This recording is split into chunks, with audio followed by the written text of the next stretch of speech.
the alliance territories contesting for presidency or running for elections and all of that. We know now that we're stopping, we're not boycotting, but we're stopping 2023 elections, right? That is our main focus now. When you see things like that, please, I encourage you as a voice of the ethnic nationality, speak up. Use the power that you have. You have a lot of power in your hands. The power of social media. Tweet something about that. Say something on Instagram about that. Say something on leave a comment. Don't just look at it and pass, because you know what? If you're able to reach one person, that's all it takes. That one person can reach others, and then we keep going, right? So that's all it is in a nutshell. Thank you for bringing me on to explain that. Oh, thank you. Thank you, Akuche Eze. Thank you very much. I can make just one comment to what Akuche has said. We do have quite a few people that are on Twitter, but some of the things that is missing is being able to tag people when you send your messages. In as with any social media, as Akuche is shaking her head now, whether it's Facebook, when you tag, you can directly send your message. So you can send your message to the UN, you can send the message to the ICC, to the senators, you can send that message to the presidents of the various countries, you can send it to all the major churches. So it's important for us to learn how to use social media. And I know Akuche is going to be helping us to put together some training on using Instagram, because she's got a large following there, and Instagram is fairly interactive. And we also have training on Twitter that we'll be providing to everyone, so that you can actually learn how to do those types of things to get messages far and wide. Thank you very much. Thank you, Jen. Do we have Boye on the meeting? Boye, to talk to us about outreach through blogging, podcasts, and radio. I don't see him yet, but Honorable Ogaraku is on, so we can go to him while Boye and Adedoyin are trying to sign on. I'm talking to them, and they're trying to sign on. Okay, Honorable Ogaraku, talk to us about using flyers effectively to many languages, including Pidgin English, the effective use of flyers. Honorable Ogaraku, please unmute. I'm here, brother. I'm here. Thank you very much. Good. Thank you, everybody, and thank for this wonderful participation. We have 100 people online here, direct participation. That's great. I am happy what have been happening in the recent time, mostly starting from the western side of the alliance, and what is trying to pick up even in the end, and maybe trying to grow even in the middle belt, and then we hope after the slaughter in the southeast, we'll be able to have an opportunity to do the things that need to be done. Yes, before now, as you can see in most of our platforms, there are many ways we have been trying to reach our people. And also some people said, in fact, there was one of the issues that was preached, and one used monetization. And another person reacted, do you think people can be able to understand this word monetization, what it means? That's exactly trying to communicate effectively. You have to speak to the people with the language to understand. In fact, recently I saw a young man who interpreted the Bible in Pidgin English. And it is in online, I believe most of you may have seen it. And he said that Pidgin English is our language, is the language people will understand. That sometimes when you speak with them, the King James English and what they call it, New Standard Version, or every attempt made to bring a Bible down, that maybe some people doesn't understand it. By the time you write it in a simple, common English, it doesn't make it to lose its substance. You try to even sometimes dramatize information to be able to get to the people. So yes, we've been reaching out, and this is exactly what we want everybody to do. Talk to the people with the language, in the environment, in the circumstance they will understand. We know there's places you may not even be able to have rally for certain circumstances. That's why I said maybe in the Southeast, after their murderous attempt program is over, we can be able to reach out. I know some of the things that are happening there is not only what I believe everything they see now that seems to work against or trying to push these ideas. I know it will be part of the things they are eliminating people for. So I know in the Southeast we are still low. I can understand, but starting from the Western side, we are. And I want to thank Lady Uwachi. What is her name? The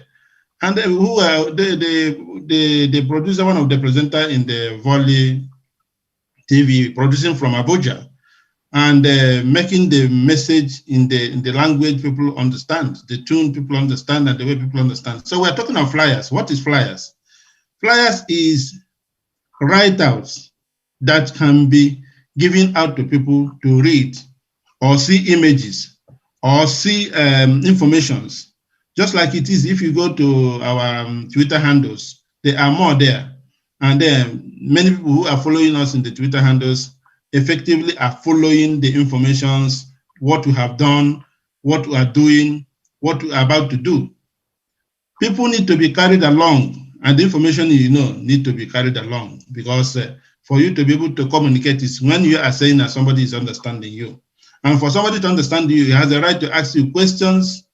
No question is stupid, I must tell you, because everybody's understanding are not the same. So whenever you talk to somebody and they ask you a question, honestly, that simply means the person is paying attention. Please have patience to speak to that person. Respond to whatever. Don't look at any question as being stupid. So, but sometimes flyers speaks more than even oral questions, because maybe when you have flyers with images that explain things one after the other, that one will from time to time make reference to it.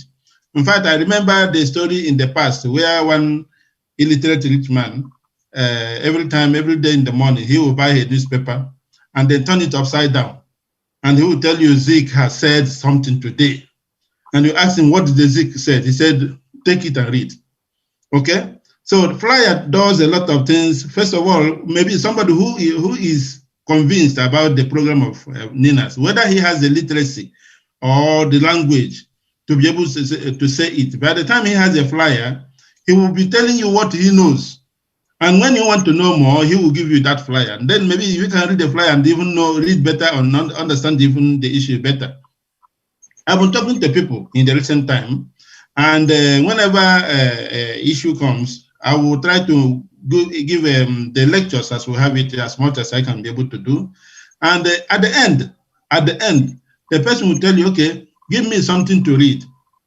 What I know is that most of the people, when you send them our link that has the email addresses of all our links from the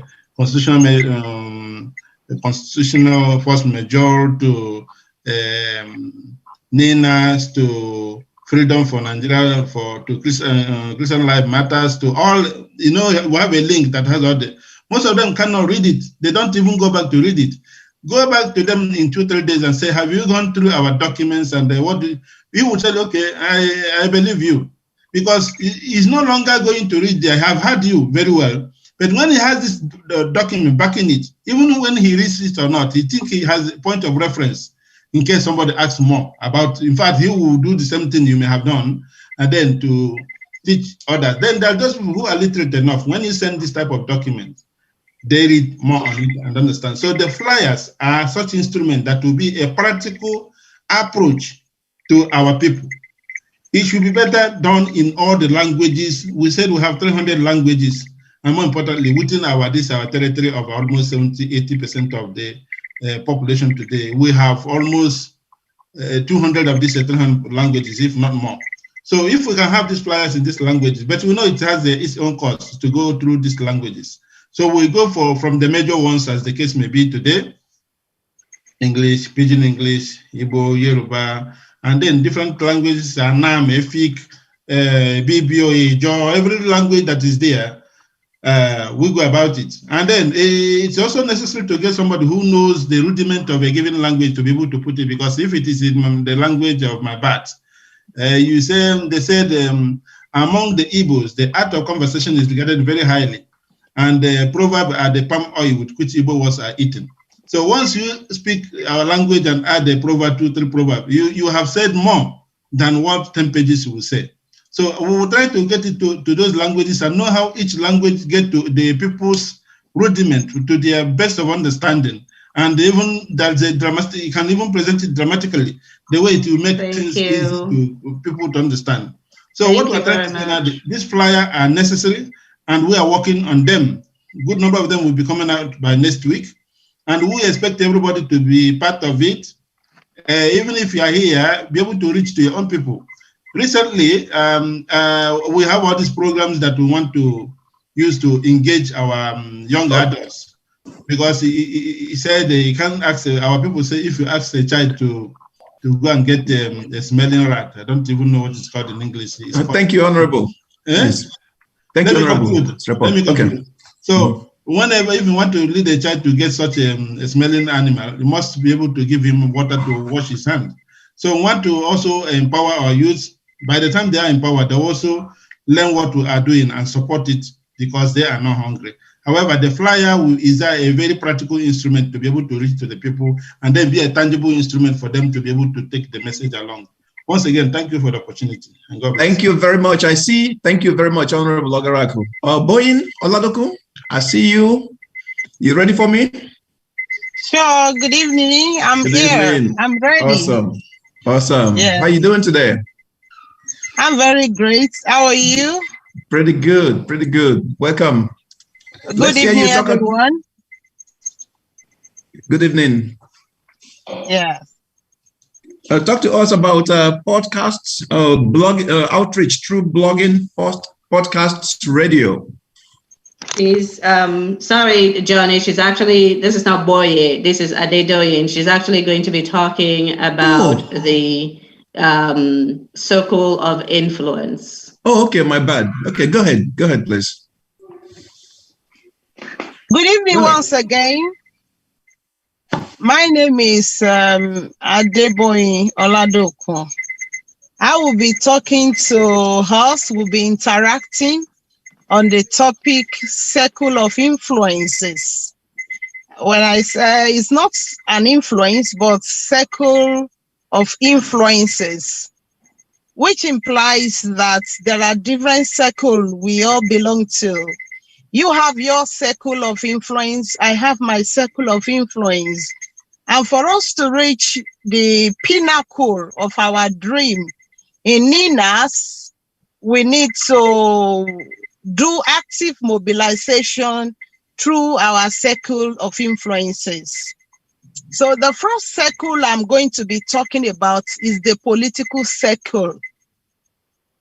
And from my experience as having contested in the last election as a senator of the Federal Republic of Nigeria in 2019, I came third out of the 17 contestants. I can tell you what are the possible approach we put in place to ensure that we have a seamless group or a system that is sustainable. The first thing I want to talk about is that every state has at least about 33 local governments. So we'll take the bull by the horn by appointing local government chairman for the group in each of the locations, in each of the states. From the local government, we have what we call the ward chairman. So we have up to about 10 to, if I'm not mistaken, I think it's about 10 to 12 wards per local government. And then under the wards, we have the units. So we have the unit leader in each of the wards representing our interests. The unit leaders are directly responsible. They are directly responsible to the grassroots. The unit leader reports directly to the ward chairman, and the ward chairman invariably reports to the local government chairman.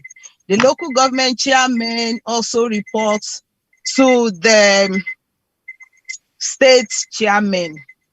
So this is the structure we put in place, which made it so possible for us. If I say now that, okay, I'll need about 5,000 people to meet me in a particular place within a particular time, as long as I can provide the finances in terms of the transport and other logistics with feeding, they will surely make themselves available for that. So we need political structure in a way that will help our mobilization and that will assist us to get to the grassroots. It is noteworthy that some of the people we are going to be using are not even on the net at all. A number of them they cannot speak any other language but their local language. Some of them could not even speak Pidgin we are talking about. They will prefer us to address them in our local dialects. So it is important that each of us must learn how to communicate effectively to our people in our local dialects, wherever we are representing, whether we are from any region. We should be ready to speak our local dialect so that we can cascade the message to the grassroots. So I haven't talked about the political structure. The last structure is the unit, which made it so easy for you to gather a number of houses together and then they form the unit. That's the last group that I've spoken about. That's the first structure, is the political structure. Now, the second structure that we are looking at for proper and effective mobilization, we're talking about finance mobilization. The finance mobilization. So we are talking about how to mobilize finance. With God, nothing shall be impossible, but we need to understand that each of us have our circle of influence. For example, I was once a managing director of an organization, and in that circle, the people below the line, they happen to be people that will be willing, anything coming from you, they want to hear you. So we can use our circle of influence in raising finance. Or for example, there are people we have met with Christians who are not willing to come out into the open, but they want to support you secretly. They are just like secret disciples. They can be imam, they can be Muslims too, who are willing to support you, but they cannot come out boldly, but they want to give out their money to supporting what this belief of ours, to supporting Ninas or to supporting our, going against this constitutional fraud that has been on ground for a while. So for me, the second step we need to consider is finance is very sacrosanct if we must move forward. And a tree cannot make a forest. We cannot say, okay, the person whom God has given this vision to will certainly be the one that will be responsible for the finance of this work that is on ground. This work is a vision from God, I believe. And I believe that if we are united together, we'll be able to achieve a lot. Now, in financial aspect of it, we can start sending our team leaders to go and meet. Okay, for example, in Yoruba land, when you get to a particular level, you tend to be known. A number of people will know you. So you share the vision of Ninas in a teamwork, maybe about 7 or 10 people coming together, and you will tell, do you know so and person? I know this person. I know this person. Let's put it down in writing. Then we're going to be visiting them in their respective offices speaking to them about what we stand for, and then convincing them so that they can also be a part of the move by giving their quotas into what we are about to do. Now, without money, mobilization will be very, very difficult for us. I spent a lot in the last election. This is not bribe. I'm not talking of bribe this time around. These are people, when you go to mobilize them in different locations, they will tell you that I have not eaten since morning. They will tell you that my child is sick. I needed to pay for the child's medical.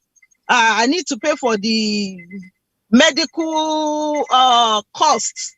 And some people will say, I have not eaten since yesterday. And then you cannot hear such, and you just tell them, come and hear what I have to offer you. They won't listen to you. The first thing is that they will want you to fix their problem. And until you fix their problem, any other thing you're telling them, they aren't willing to listen. So for a whole 1 year, I was going to villages, I was going to cities, I was going to places, spending hundreds of, we spent a whole lot. Not that all this many 100% came from me, but people believe in one part-time also supported the process. Now, this is how to raise finance for each of, for this noble work. And then the last thing I want to be talking about is not just raising finance, but we have our circle of influence, our peer influence as we are growing up. For example, there are whole school associations. Some people belong to some boys high school, old school, and then some people belong to secondary school. They belong to some group. Some people in the university, they belong to a group, and then we can approach also this peer group of ours as we are growing for either understanding and bringing them to the limelight of NINAS, or contributing to the success of this whole process financially. So this is also another step we can take. The last one is the religious circle that I want to be talking about. Some of us, like I said, we are pastors, we are imams, we belong to a community, we belong to a church, we belong to a group. We can Excuse me, Boyin. Sorry, Boyin. We do have Joseph Carey that's going to talk about the church. So if you could round up, please, that would be awesome, because we do have Joseph Carey that's going to be talking about the religion. That's all right. If somebody will be talking about the religion, there's no point repeating that. That person will come up to talk about it. But I haven't mentioned all these things, the political cycle, the finance to raise finances, and then through the peer influence, through our group. I think by now I will stop. Thank you. Thank you very much. That was awesome. Thank you. Yeah, that was awesome. Thank you. And I just a point. I want to listening to our sister speak tells me something, gives me joy and hope. What it tells me is this is how you know those involved in politics who are actually there for the people. She tried to be a senator, right? Now, if you saw her standing with others, you would think, well, these are all politicians. But what you have seen her do now, what she is doing, tells you that this is someone who wants the best for other people. This is somebody in the political terrain. And I tell a lot of people, politicians, and I tell them what NINAS is doing is not destroying politics. Whatever emerges out of what NINAS is doing, the sovereignty, the nation or nations or whatever is going to come out of NINAS through referendum is going to be a democratic system. And that democratic system is going to need people in politics. What we are doing is changing the platform upon which that politics is played. because right now it is a fraudulent platform. It's just like playing soccer in a field that is corrupt, in a field that is not level. You are expecting the ball to bounce here, it bounces and it goes another direction. That is the platform upon which our politics is played today. When we correct the core problem, the constitutional framework, and sit our nation on our nations on the platform that it can sustain development, progress, civilization, you will see really good leaders emerge. They are out there, but they can't function in this current environment because it is not conducive for good governance and good politics. Thank you very much, our sister Boyin Oladoku. Thank you. And so many people have been... I'm grateful. Yes, thank you. So many people have been reaching out to us, talking about they can't get into the meeting. And the limit is 100 on this Zoom platform today. So many people are trying to get in and they can't. And we are going to try to expand it for future meetings. But if you cannot come into the Zoom meeting, please join through, go to Njenje Media and watch it live. We would love to hear you. I regret that many of you cannot join, but the 100 number that Honorable Ogarako mentioned is actually the limit. We actually got to that limit today, to that threshold today. And is Pastor Carey there? I would like to unmute you so we can. We have okay, yes. Pastor Carey and we have Boye. Boye is on. Okay, is Boye on? Okay, so let's go to Boye. Boye, we were trying to reach you earlier. Of course, you know technology and networks in Nigeria. He couldn't get on because of the limit. Somebody dropped off, so he jumped in right away. So he's able to come in. Okay. Yeah, same thing with Boeing too. Okay. We had to sneak them in. So if you can't get in, just keep trying. Somebody will, a network could sabotage someone, which is regrettable, and then you can come in. Okay, we do have Joseph is unmuted while I find where Boye is. Okay, Joseph Kiari, Pastor. All right, thank you very much, Johnny, and thank you, Jen, and thank you, everyone, for this opportunity to talk about the role of the church. The church is actually a very important organ in our society, and it's quite vital to achieving the goals of NINAS, in the sense that if you look at what is happening every year, every cycle of an election, politicians actually go from church to church to canvass for votes, to canvass for support, and they use the church as a springboard, rightly or wrongly. And even the previous election, we can see that there had to be an alliance with I'm not going to mention the particular church, but a massive church that has the largest followership in Nigeria and probably worldwide, to be able to gain the vote of the church. And so as a pastor, what the strategy is to start at the local assembly and educate the people about the fraudulent constitution and the need to stop the elections 2023, because already we can hear and see that the politicians are going about already starting to reach the circle. So the local assembly is very important, but also we need to stretch our tentacles to different bodies and organizations. For example, I am privileged to lead an apostolic and prophetic network meetings, and many of the members are Nigerian pastors. And there are other bodies. We have like a global prayer network, and many of the pastors are Nigerians, and there are other churches. So what we do is to send the message to the pastors, because the pastors have large influence on their membership, and they also have access to the network within their own local assembly or within their own, what you may call denomination or a body. So it's very important to educate the pastor, because my understanding is that some pastors are skeptical. There's skepticism. There's also ignorance in the church a lot.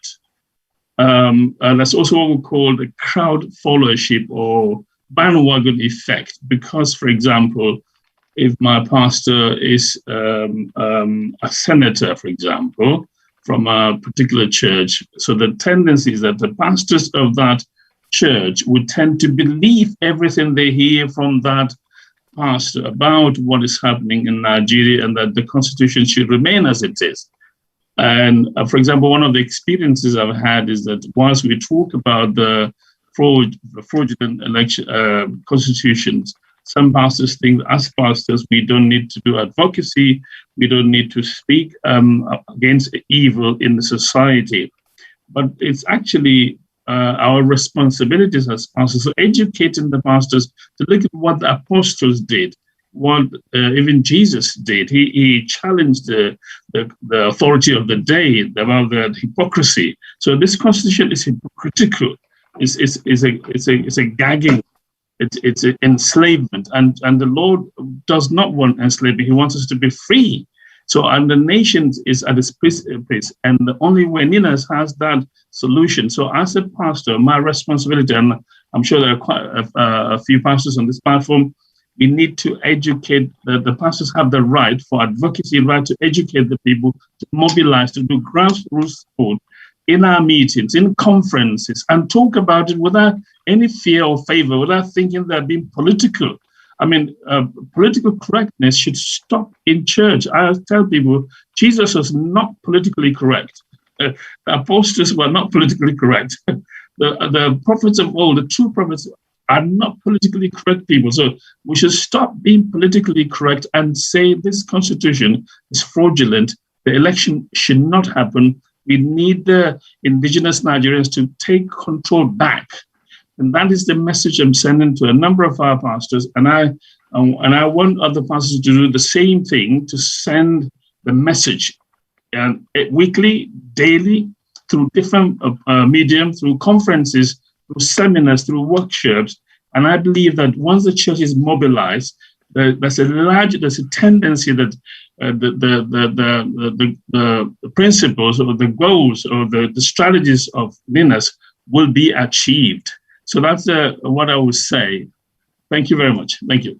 Okay, I'm just going to add a little bit more to that, because everyone here is a vehicle for this message, right? Whether you are part of the church, right? Your church, you've got a pastor in your church, you've got the congregation in your church, you've got your children in the children's ministry. It is up to us to reach out to each and every one of these. That's our circle of influence, as Boyan was talking about previously, right? That's a circle of influence. It's right there. Reach out to those people on the ground so that they can start reaching out to the congregations. The church is everywhere. And Thomas talked about that as well. Pastor Thomas, as it spoke about earlier. Yeah. We need to all reach out to our individual churches. Every one of you is a force in mobilizing the masses. So we encourage you all to do so. Thank you. Thank you very much for the opportunity. Thank you. Yeah. Oh, thank you, Pastor Kerry. It's always a pleasure to listen to you, to hear from you. What you shared with us is a very a necessary perspective that we must all hear, especially those who lead churches. I mean, think about this. This is somebody comes to you and says, Pastor, things are really tough on me. I am going through a litany of problems. And you look at those problems, they are tied to joblessness. They are tied to poor health care. They are tied to bad roads. They are tied to poor educational system. They are tied to a horrible infrastructure. They are tied to a bad economy. They are tied to insecurity. They are tied to all those things. You, as an intelligent pastor, a wise man, knows that God has already, this is not God now. This is man-made. These are man-made problems. So what you're doing is addressing the man-made thing, because we cannot take everything to God when God has already given us the power to change our circumstances. What you are being is practicable, and I applaud you for it. Because people want all these good things. Look at me here in Texas. I don't have a network problem. My light is on. The road, I can't remember the last time I hit a really big bump on the road. I don't have to dodge pools of water when I'm driving. That is man-made civilization. God gave us God gave us even more resources than it gave Texas. You get the point. So fixing the ground is very critical. And to our spiritual leaders, this is your call. This is your call. Answer this call and let the people know, let my people go was done here on earth. God gave the instruction, but somebody now had to go and say, let my people go. And that is where we are. Let my people go in terms of release us from the chains of this 1999 Constitution so we can build the society, the economy, the civilization that we desire and that we deserve. God bless you, Pastor. It's always a pleasure to hear from you. Yes. Okay, Boye is in. Boye, I've been asking you to unmute. Are you having a difficult time unmuting? No, I'm not. No, I'm not. Okay, awesome. Okay. Okay, Boye, wait. Are you there?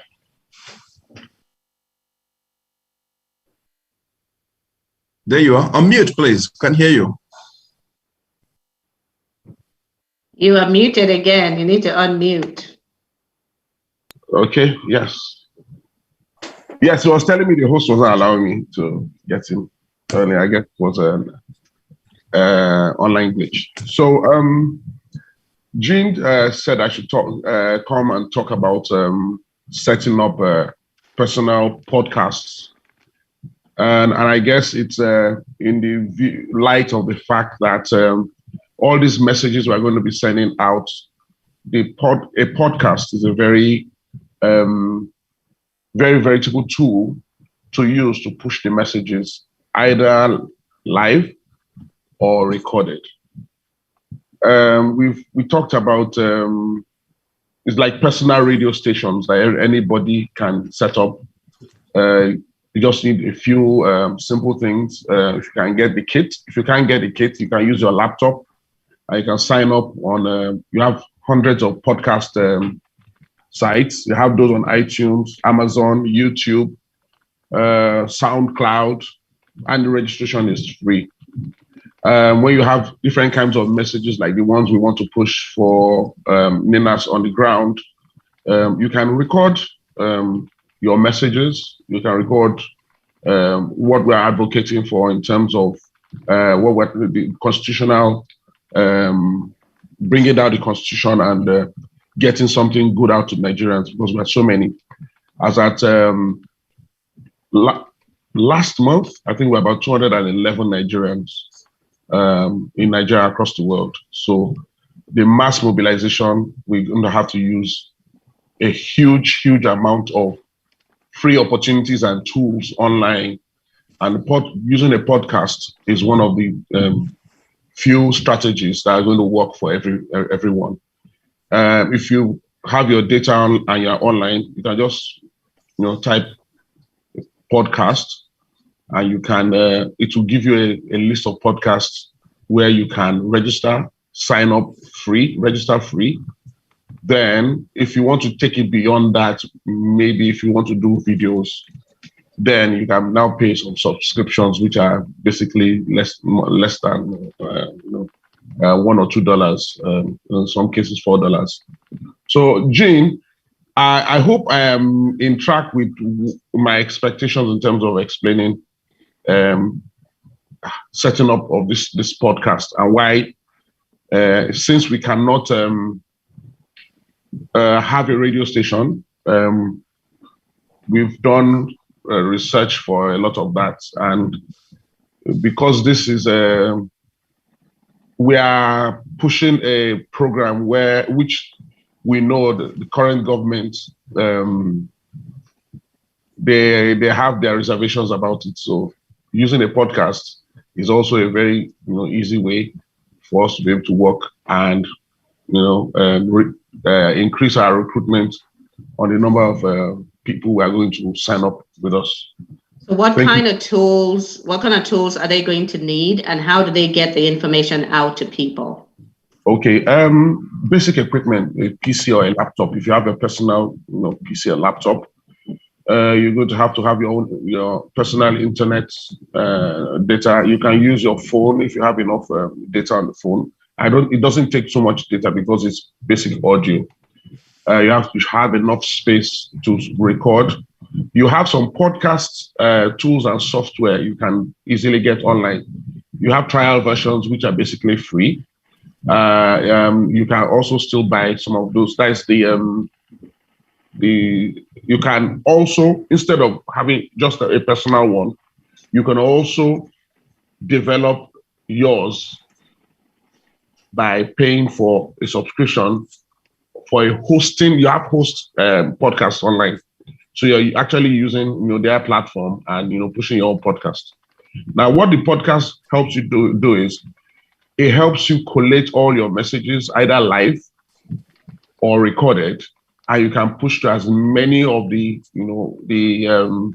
our target audience that we're looking at. We've in the past speakers talked about specialized groups, the church, associations, school associations, social organizations. Now, sometimes you may not be able to be there. Some of these recorded podcasts have links, and you can push the links to those platforms, either WhatsApp groups, or if you have other means of communicating generally. In that way, we can push as many messages as we can. Now, the other tools you will need are the basic audio equipment. If you go online, there are some podcast kits. If you go to Gigi and some other, or Amazon or Alibaba, you have some simple podcast kits you can buy. Everything's together. And then you have instructions that tell you how to use them. It comes with the audio tuner. It comes with the earphones, headphones. It comes with a mic with a stand that you can put on the table. You can do your podcast on your dining table, at your desk in the office. You can even do it in your car. Once you connect all these equipment to your laptop, and when you do that, it comes also with a free software where everything you are talking about is recorded, and you can push it out through any means: YouTube, Facebook, all social media platforms. So it basically helps us disseminate a lot of the messages as far and wide as we can, and we can all do it personally. So as I said, let me quickly recount some of the equipment I said: your personal PC in the house or laptop, the podcast kit, which comprises of the audio tuner. What the audio tuner does is that it allows you to adapt your microphone and your headphones with your laptop, and also, or your PC, and also helps you connect, make sure that they sync with the software, where it's very simple. It's not so techy as you may think, and almost anybody can work with it. So you have your own personal radio station in the house, and you can develop as many messages for listeners as possible and push to your select target audience, depending on where the location or which target group you are assigned or you feel that you have the ability to reach out to. I guess basically those are the things you need. As I said, there are lots of podcast hosting sites online, and they are free. Just have your data, your laptop, and the basic audio equipment, and you can go to town. Thank you. Awesome. Boye, could you possibly, type into the chat that information, some of that information, so people would have that? Let me see. Okay, awesome. Thank you very much. Yeah, I'll do that. Johnny? Yeah, thank you, Boye. Thank you very much. And we are going to be wrapping up in a few minutes. We're doing 90 minutes today. And I wanted to bring up a topic on which was the president's address to the nation, the interview with the president of Nigeria, Muhammadu Buhari, about a week ago. In fact, the whole nation had been talking about it, home and abroad. And I would like to get some thoughts on that meeting. And I would also like to talk about what it means to me as an individual. What I saw from that interview is the president confirming everything we have said about him and his agenda. This is a Fulani president driving an ethnic agenda against the rest of us. That came out very clear. Another thing that came out very clear is that this is a president who wants to fight a fight, who wants to engage in a fight that he is comfortable with, a fight he is very well equipped to win, which is physical war. A president talking about a section of his country as though he was talking about a foreign country in war mode. That is where Buhari was. It tells me that this is a president who understands that the foundations of the nation have been shattered with the constitutional dispute by Ninas. This is a president who has not, you have not heard him publicly talk about Ninas or the constitutional force majeure. And yet, this is the one issue that is driving everything that he has been doing, including trying to get a constitutional amendment through the Constituent Assembly. This is the force that is driving everything that he is doing, and he is scared of this battle because he cannot fight back. The caliphate has lost this one. The foundation, us knowing that the constitution is a fraud, we cannot go back to not knowing it anymore. We know what our rights are now. And him trying to drag a certain section of the section of the country into a physical war, so he can beat an organization and pretend like he conquered Igbo or Ndibo in there. You know, he's out there engaging one organization, and then he is making it look as though every Igbo person, unlike me, is a member of that organization. That's telling us that this is someone who is trying to divert attention to the defeat that he has already experienced. Folks, this is very real. This is the effort that is going to change Nigeria. This is an effort that is going to secure our sovereignties. This is Ninas. This is the solution to all these problems that we have been lamenting about. There is no pulling back. This is Ninas, ladies and gentlemen. I see a comment from Nonye Niyi. Please, I see some hands raised, and we're going to take questions at this point. I'm going to ask you, Nonye, to unmute and ask your question.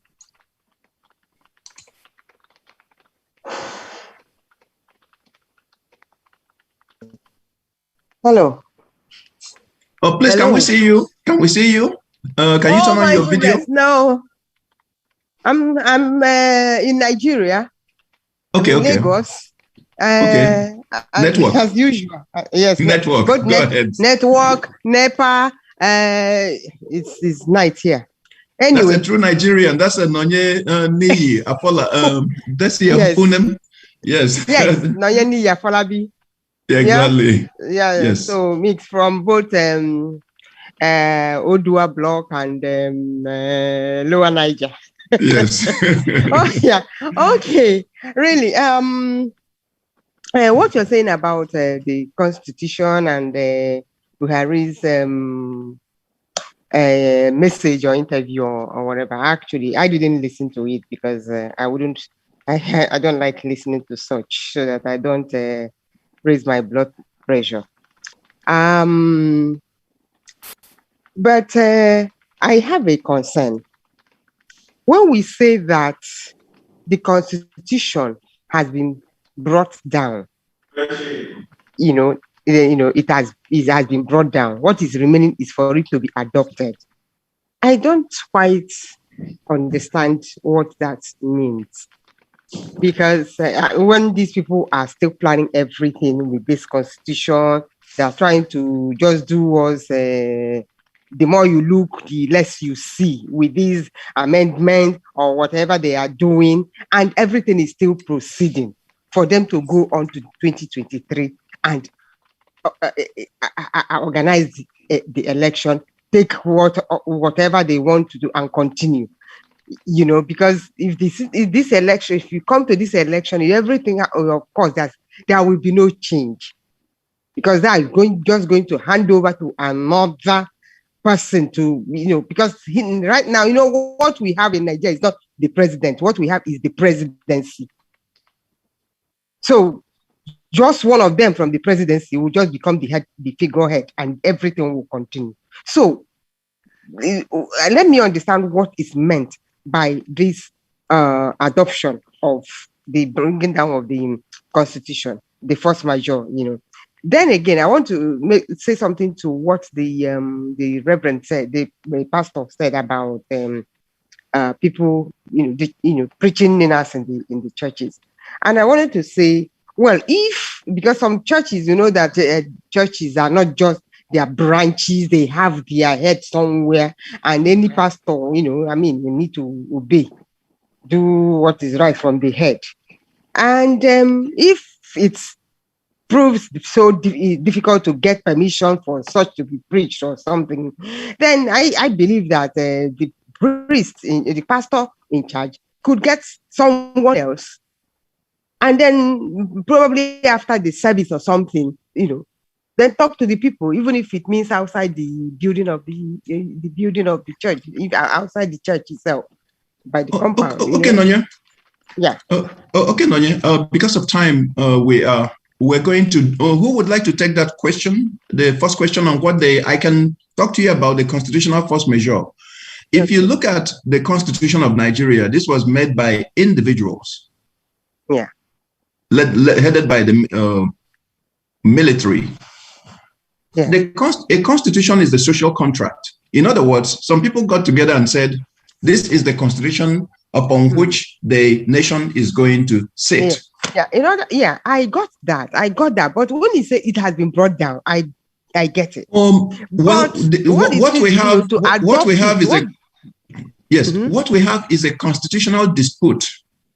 We have said now that there is a dispute on that constitution. If there's a dispute, it is up to us to determine what that dispute means. Does that dispute mean we continue to engage on the basis of that constitution or on a different basis? The moment a group came out, the moment people, like if you look at this platform right now, this is every group in Nigeria, in the Alliance territory represented. This is the majority of Nigeria. It is what we are saying that matters. It is we coming out to say the constitution that was not made by us. We have repudiated it. So it does not have the legs that it was sitting on before. And what we are managing now are the steps to where that constitution, where we do not descend into anarchy. We are not anarchists. That we are getting into now the place where our people understand what they have, and then our people stand on that truth to the point where everything is now we have then that to where that constitution is no longer the basis upon which we are conducting business on a daily basis. Does anyone have anything to add to that? Jane, do you have anything to say to that? Well, one of the key things that we have to remember is that, as Johnny said, this is a social contract. And so in contract law, if something is wrong with a contract, then the contract can be ended. So what the constitutional force majeure is putting that particular law into place, because in this case, this constitution is a forgery.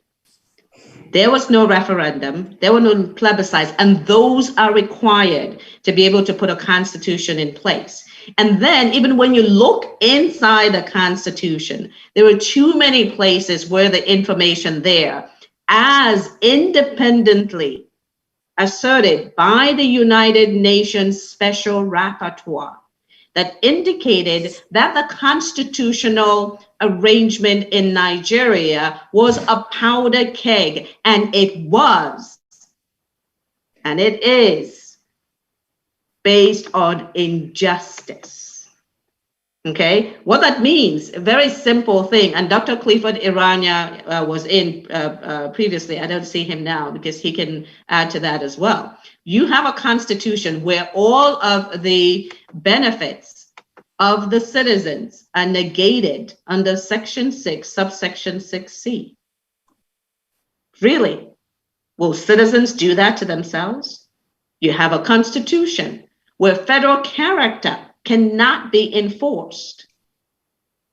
Nigerians are talking about federal character. They didn't realize that that's actually gone. But most importantly, you have a constitution where the self-determination rights of the ethnic nationalities, the Middle Belt, the Lower Niger, the Yoruba, which previously we had the Western region, the Eastern region, and the Midwestern region, their rights to their government to determine their political future, cultural, religion, has been taken away without their consent. So that constitutional force majeure is what rejects that constitution as the basis for Nigeria, because it was not made by the people.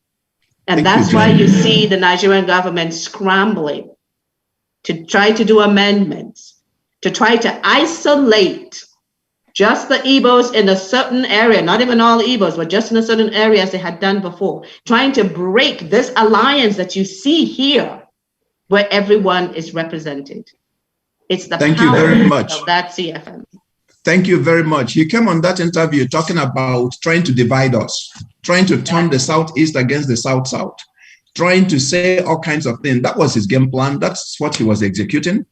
So that is what they are doing. This is the big headache in Abuja right now, the constitutional force majeure. Look at the Nigerians who endorsed, who signed, who participated in making that constitution, and look at the caliber of Nigerians who signed the repudiation of the constitution through the force majeure. Look at them. Just go and look at that signatory list and see who is involved in this effort. And you realize that this is a very serious matter. These individuals would not put their pen to paper if they had not done their research very well and known the power of it. It's just for our people to understand that this is a currency that is in our pocket, money that's in our pocket. Is just to actualize it on is what we. I mean, just to be able to now know what it is and apply it. I saw Clifford Irania. I think we have been a bit clear on that. Cliff, if you want to mute yourself and talk about this, I think that'll probably take a little bit of time. But Cliff, are you there? Do you have like a minute to talk to us about that also? I am. You can speak. Thank you very much. There he can is. you hear me? Yes. Yes. You can hear me, right? Yes, I can hear you. Yes. All right. I think I understand the question the lady was asking. I think the question is more of what now or what next. I think if I heard her clearly, she was asking what next. That's a way of summarizing her question. Well, dear sister, the sovereignty disputes, which resulted to declaration of constitutional force majeure, metamorphosed into a three-stage action. Please, I need you to kind of listen carefully so that you know what next. Three-stage action. The first one was a 90-day time of grace given to federal government to meet up with the 5 demands. And thereafter, there was a 30-day period for our own people in the political realm, our politicians, our representatives in the government and other places, 30 days for them to consult with us.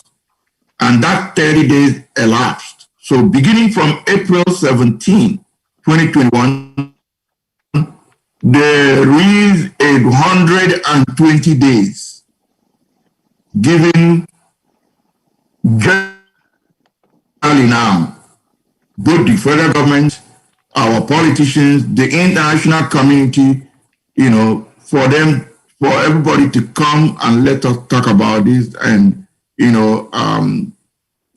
try and forge a way forward, especially in the light of the 5 demands by the alliance territory. So what now is that we have 120 days counting down, beginning from April 17, 2021. At the end of that 120 days, then we will have no option than to,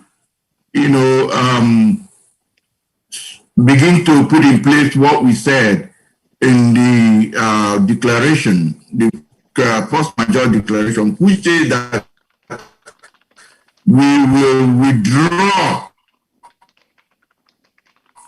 our, allegiance or whatever it is to the union. So that's what is we are for the 120 days. So that then whatever happens, nobody should be blamed or put blame on the alliance territory, because we have given sufficient time. Thank you very much, Clifford. Thank you, Dr. Clifford Iranya, for that. I see a question here from Korede Ayeni. Is it Ayeni Korede? Please unmute and ask your question.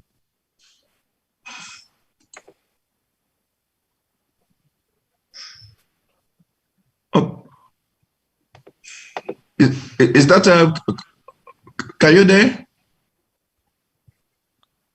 Okay, I did not hear from you. How about Emoro Etefia? Efetia? I'm going to ask you to unmute. I'm asking. Yeah. Okay, there you go. Okay. Please speak up. Let's hear you. Yeah, can you hear me? Yes. Yes, thank you so much for this opportunity. I am excited with what is happening, with the momentum that Niners is getting, both in Nigeria and abroad. I am in the United States, and I want to say that it seems to me that there has to be some way to counteract what Buhari is trying to do. He's trying to make a scapegoat out of people, out of the Igbos, out of people in the Southeast. I mean, troops were sent to that part of the country saying that the IBOP people, terrorists, and so forth. However, my question would be that, why did he not send troops to the Southwest when Ametakun was formed? Why did he not send troops to go there and counteract that, what they did there, what the governors did there? So I am saying personally that there has to be a way, Igbos, Yorubas, other ethnic nationalities in the South, or the Niger Delta and the Middle Belt are able to voice their support and their displeasure with what he's doing there. And how can Niners help do that? If other people speak out from other parts of the South and the Middle Belt that what you are doing, sending troops to go and oppress people in that part of the country, is wrong, because he's thinking like a military man. So this is my question, and this is what I'm saying has to be done. Thank you. Thank you very much. It's a sleight of hand strategy by the president. He wants to fight the kind of war that he's familiar with, war that he can win, using the apparatus of a war machine that has been built since 1960 to fight a group in the East. And then he wants to make it the thing everybody is talking about. It's just like a boxer wanting to settle it in the boxing ring, a swordsman wanting to settle a fight with swords. So he wants you to fight the kind of fight that he can win. He's fighting the organization that he's fighting for. Let's just say IPOB does not have a military, does not have Air Force, Navy, or Army. And IPOB, well, Igbos are not all IPOB. It's just like me saying that not everybody from the 12 contiguous states that from his side of the country are all parts of Boko Haram. They are not. But that's exactly what he is trying to make of the Southeast, just to use it as an excuse to destroy people he has enjoyed killing for a very long time. And that needs to stop. I'm happy for the voices that are coming out of different parts of Nigeria, from the West, from the Middle Belt, from the South, condemning it. That's the strength of our alliance. Look at this forum right now. It is Middle Belt, Yoruba, South. We know what the headache is about Nigeria. We know his game. And we have already cornered him by taking down that foundation. And you mentioned something about momentum. The momentum is on our side. Every week, there's a stronger support for Ninas. Absolutely. More people are knowing about what we're doing. So we are growing. And yes, we are going to be, we are heading toward the right direction. Momentum is on our side. Korede, are you back? I gave you audience to speak earlier and then I didn't hear from you. Please unmute, yes, and then let's see if we can hear you. I'm back. Can you hear me now? Yes, please. Oh, thank you. I just want to thank you for putting together this program. I'm speaking to you from Western Australia. I need us to be aware that what is going on at the moment with our brothers in the East is a deliberate psychological warfare. They are deliberately harassing our people in the East. Oh.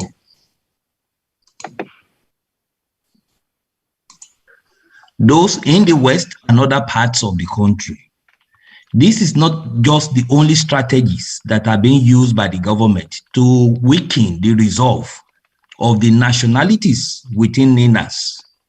They have tried the religious angle, trying to, divide us along Islamic and Christian line.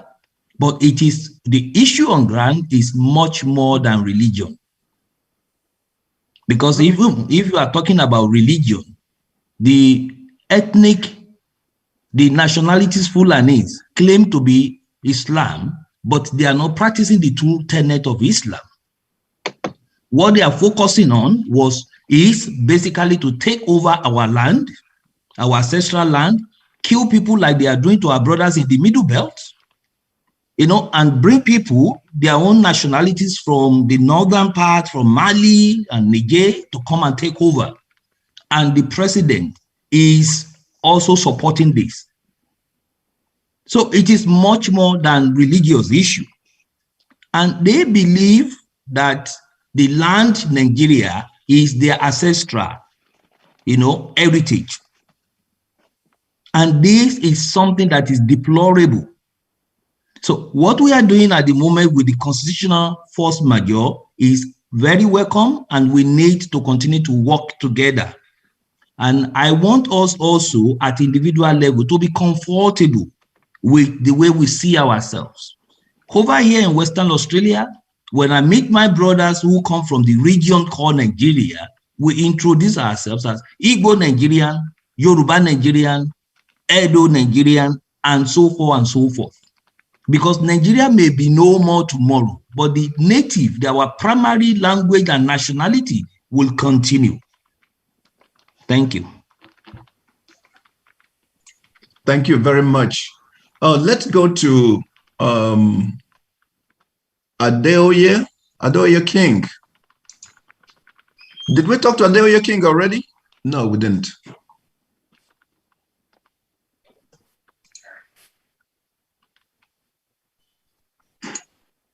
I'm having difficulty. Okay. Let's go to Bola. Is Bola Ladoja available? We need to start wrapping up too. Yes, we need to wrap up. And yeah. I think at this point, actually, I was trying to unmute. Okay, that's okay. Yes, please, Bola. let's hear from you. We're going to wrap up after this, actually, because of time. Oh, thank you. Yeah, well, first of all, I commend you for thank you. Thank you so much. God bless you. My question is this. The petition that is out asking for a referendum, please, how many months do we have to do it? Because I know normally it goes for 6 months. That's number one. Number two, when you I'm not hearing you very well. Please speak up. Draw closer to your mic, please, so we can hear you. Okay, sorry. I said the petition we have, normally is supposed to go for 6 months. Even if the petition, we have to send it within 6 months. How many months do we still have? Because it's like the petition has been out before. Number two, when you sign petition before through change.org, you normally count. You see 1, 2, 3, 4. You know when you are 1,000, 2,000. But this one, we don't see anything. We are just signing. We don't know how many people have signed so far, and we don't know how many more do we still have to sign it so that it will not expire, something like that. And we don't know how many people have signed so far. That's just my question. Thank you. Thank you. We can actually activate that. The counter. It was there earlier, and thank you for your comment. And the petition, we can put the counter in there. And what I can report to you is that the past week we have experienced an upsurge in support in people signing the petition. And the history of the petitions, right? We started with change.org, and then there were things going on in that platform that were not. Change.org was sending out these things to people requesting donations, and people thought it was NINAS, and it was not NINAS. So it was more like a fundraising effort by change.org, those that owns the platform. And that was why we actually resorted to building our own petition platform. So we have, that's why we moved over to this one. And we made it also, we customized it in such a way that some of the restrictions that you faced in change.org and other things were not there. It also was designed for somebody who lived in the kind of society that we live in. Somebody who may want to sign a petition, but they may not have a telephone or an email address or things like that, but they can identify themselves through the village, town, and local government area that they come from. So this is a customized thing that we put together. We can always activate that counter, and but good things are happening there. And I thank every one of you for joining us today. I am so sorry for the sake of time. Adeoye King, we couldn't get to you. I don't know if it's technology or what. Foluke Oladipo, how are you? Jen, can we take a couple of questions? If you can just take your comments to just 1 minute. I just want to, just the three of you, please just say one thing, 1 minute each, and we'll wrap up. Let's start with you, Foluke. Just one, if you can unmute, please. Just okay. 1 minute and say something. I really want to thank you. I want to appreciate you, everybody in the NINAS, working so hard to make this thing a reality, to make this work, what it is today. I came in very late, so I may want to just ask 1 or 2 questions. And then I want to also encourage, because where we're coming from, we all know, but where we are right now is horrible. And what is happening? Please let me cut you off. Bring your question next week. And okay. For today, because it's of time. just one. I think okay. I just wanted to confirm yes or no. Okay. Yeah, what I want to confirm is because the NINAS something we're supposed to sign. I saw it yesterday and I was so excited about it, and then I started posting it to so many groups, all the phone numbers I have and everything. And then this morning I read that it's fake, that it's from the politician, and I was so shocked. And then they said, which one is that? Which of the sites? Which of the sites did you go to? Well, we have posted, if you look on the chat, we have posted the site, the NINAS referendum Demand referendum. That's the right one. I've been posting it on the chat. So everyone needs to be signing that one. Okay? Because there was one that was out previously where it was a poll and they said that they were going to be providing the poll results. That was not a referendum. Okay. The one I saw yesterday, it has Yoruba, the Southeast, the South-South, the South-East, South-South, and the Middle Belt. Is that the one? Yes. Exactly. Exactly. So NINAS is at ninasffn.org. NINASFFN.org. It's real, yes. Referendum. Thank God at least it's confirmed, because I've written out again that it's fake, it's by the politician. Don't sign anymore, don't post anymore. Yeah, you can see the information in the chart just to make sure it's the right one. It's in the chart. And everyone, you know, as Johnny said earlier, we've had maybe 5,000 people sign in the past few days. So you need to keep up what we're doing. We need to push harder, okay? Yeah, that's why what we need to do. Thank you very much. I really do appreciate. So what I feel we need to do now, because I understand the Yorubas and the Igbos, they are forming a formidable security group, you know, to defend our people. We need everybody to come together. The South-South, the Middle Belt, the Middle Belt, and then the Southeast. Right. So we can form a formidable team. Yes, you know, for the security team, that the federal government will not be able to do nothing, because all their game is up. But unfortunately, they are using the money, you know, the weapon of the economy to destroy our people, you know, because they don't have the money. Thank you very much. We do have to be moving on. So Johnny, can you thank please you very much. Thank you so much. I love you so much. I'm so proud of you guys. Okay, please provide us with your information. Make sure we have your information. We are going to win at the end of the day. Amen. Thank you. Thank you so much. Thank you. It's a real pleasure. I'm glad I gave you a chance to speak, because you gave us some really valuable information. I'm so glad that you got to speak, especially about that forum and the encouragement that you gave us. I really appreciate you. We're going to have to, I'm tempted to just go on and on, but I have to wrap it up right now. Please, other questions and comments, bring them next week. I thank everybody for joining. I'm going to unmute everyone. We're going to stop the recording, and then we're now going to ask everyone to you know, if you want to speak, unmute yourselves and speak. Jane, could let's say I'm going to stop the recording. The recording has stopped. Recording stopped. Okay, so everybody unmute and say hello to everyone. You know, if you want to just let's just take a couple of